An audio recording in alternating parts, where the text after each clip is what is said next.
Le lac Clair est l'un des petits joyaux les plus méconnus du massif du Mont-Cenis. Situé à environ 2400 mètres d'altitude, au-dessus du fort des Ronces, il domine de près de 400 mètres le lac artificiel du Mont-Cenis.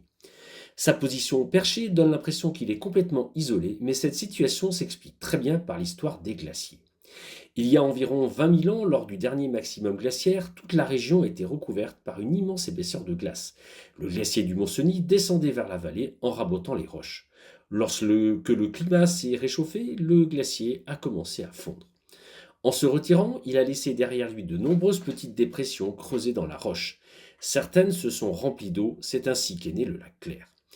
Contrairement au grand lac du Mont-Cenis, qui est aujourd'hui un barrage artificiel, le lac Clair est donc un véritable lac naturel d'origine glaciaire. Pourquoi est-il si haut perché? C'est ce que les géologues appellent un lac suspendu. Pendant la glaciation, le glacier principal, beaucoup plus puissant, a profondément creusé la vallée où se trouvent aujourd'hui les lacs du Mont-Cenis. En revanche, les petits glaciers secondaires qui occupaient le vallon du lac Clair avaient une puissance d'érosion bien moindre. Résultat, lorsque la glace a disparu, le vallon du lac Clair est resté accroché plusieurs centaines de mètres au-dessus de la vallée principale.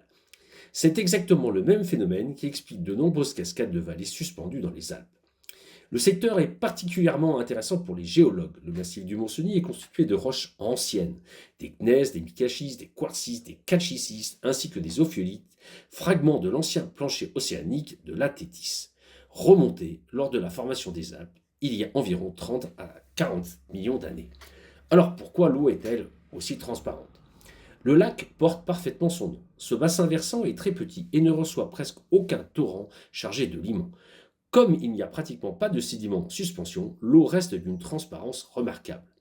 Le fond rocheux clair reflète la lumière, donnant au lac ses magnifiques couleurs bleu turquoise qui changent selon l'ensoleillement.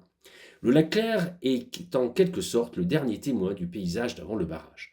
Alors que le grand lac du Mont-Cenis est aujourd'hui une immense retenue artificielle construite entre 1960 et 1968, le lac Clair offre encore aujourd'hui l'image de ce qu'était la montagne à la fin des glaciations. Un petit lac naturel, niché dans un cirque minéral, uniquement alimenté par la fonte des neiges et quelques sources, et permet presque de remonter le temps de plusieurs milliers d'années. Voilà, c'est au pied de la statue de Saint-Joseph, juste en face de la Tempe arrachée, que se termine déjà ce 5e épisode sur la Haute-Maurienne. J'espère que vous aurez appris des choses et on se retrouve très bientôt pour un nouvel épisode. Ciao ciao et portez-vous bien.